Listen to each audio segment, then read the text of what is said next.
Hi everyone, Monisha here. In this video, we are going to discuss about alternate source of energy, which are also called as non-conventional source of energy. Those are renewable source of energy. Since the energy crisis is happening, human beings are looking for alternate source of energy so that it will be there for generation after generation. So in this session, we will be looking for solar energy and discussing about the uses of solar energy and about the solar panels and energy from the sea. Energy from the sea has three main sources of energy, that is tidal energy, wave energy and ocean thermal energy. These are the topics we are going to discuss here. Solar energy, tidal energy, wave energy and ocean thermal energy. I hope this session will be interesting for you. Come, let us start the session. Alternate source of energy. Come, let us know why we want alternate source of energy.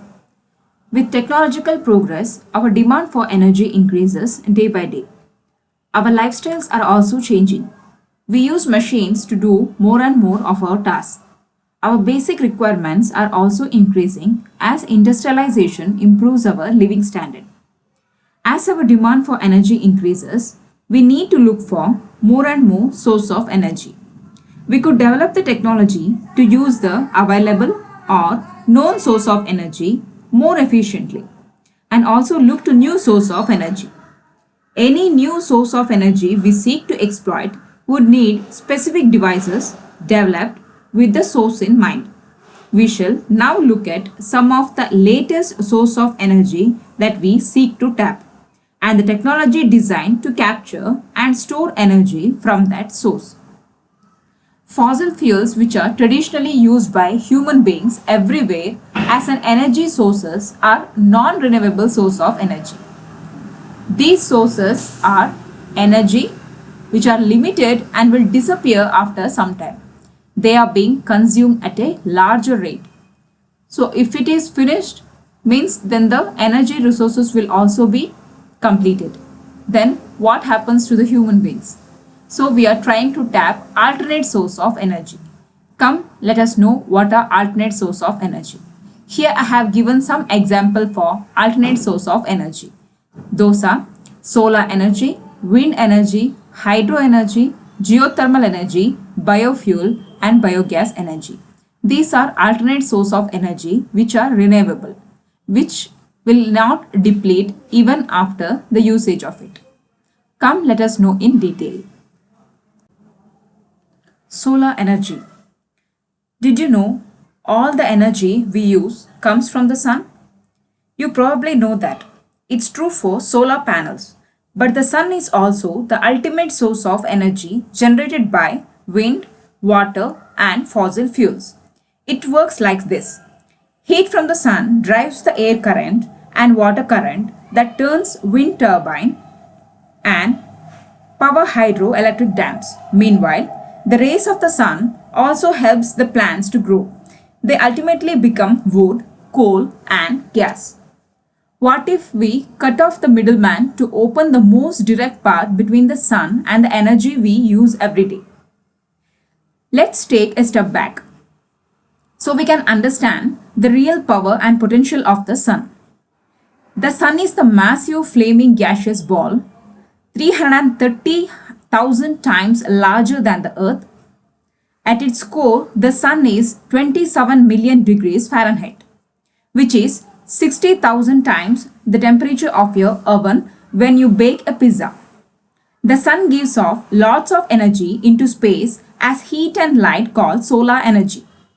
If we could capture all the solar energy that reaches the Earth's surface, then we could continuously run a 25-inch television on every square meter of Earth and still have energy left over. Right now, we are using all this energy. Instead, we are mostly rely on coal, oil and natural gas and other resources. But these sources are non-renewable, means they eventually run off.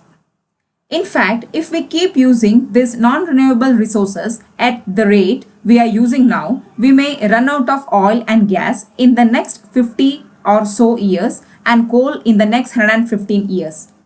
Not only are these non-renewable resources going to run out, they are also polluting our planet and contributing to climate change.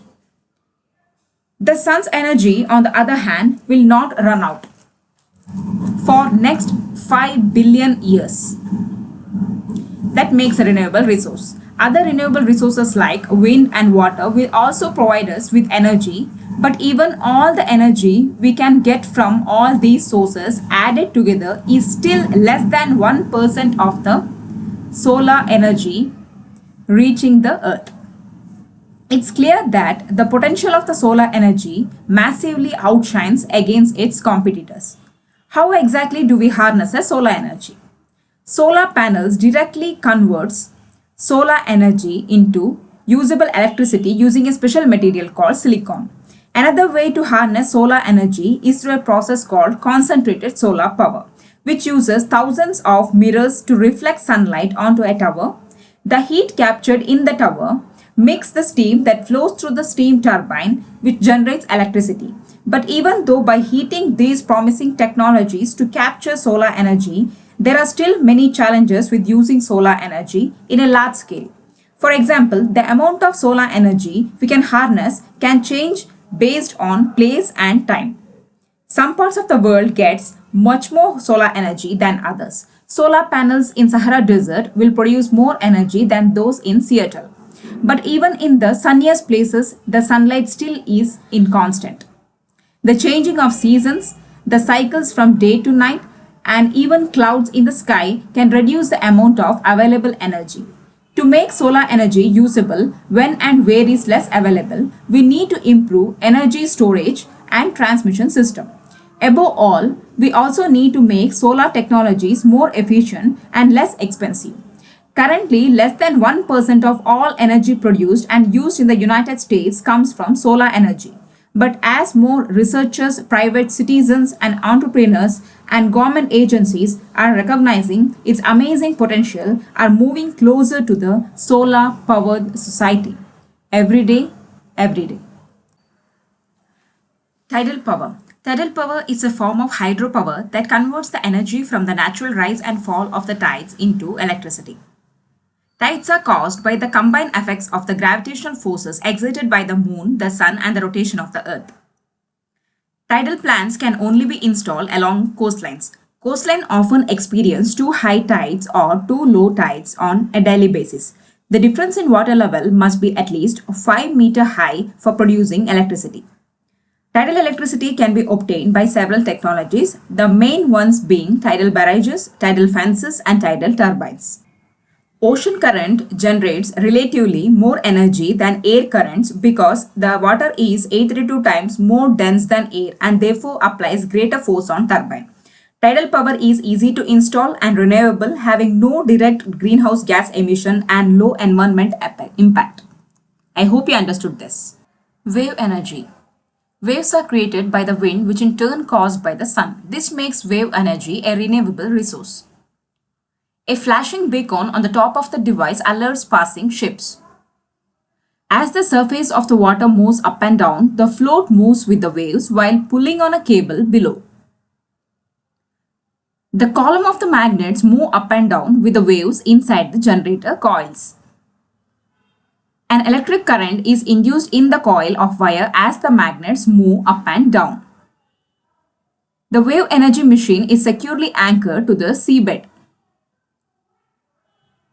The electric current from the machine is carried through cables to the shore. This is how wave energy is produced. I hope you understood this. Ocean thermal energy conversion. The water at the surface of the sea or ocean is heated by the sun while the deeper section is relatively cool. This difference in temperature exploited to obtain energy. This device has a mechanism to operate if there is a temperature difference. These are the parts of this machine which obtains energy. Here, the warm water at the surface boils a volatile liquid called ammonia, and the cold water again converts the liquid into vapor into liquid. So the vapor which comes from ammonia is used to run the turbine. In turn, it runs the generator for the production of electricity. So this is the mechanism to get ocean thermal energy. The energy potential from the sea is quite large, but efficient commercial exploitation is difficult. I hope you understood this.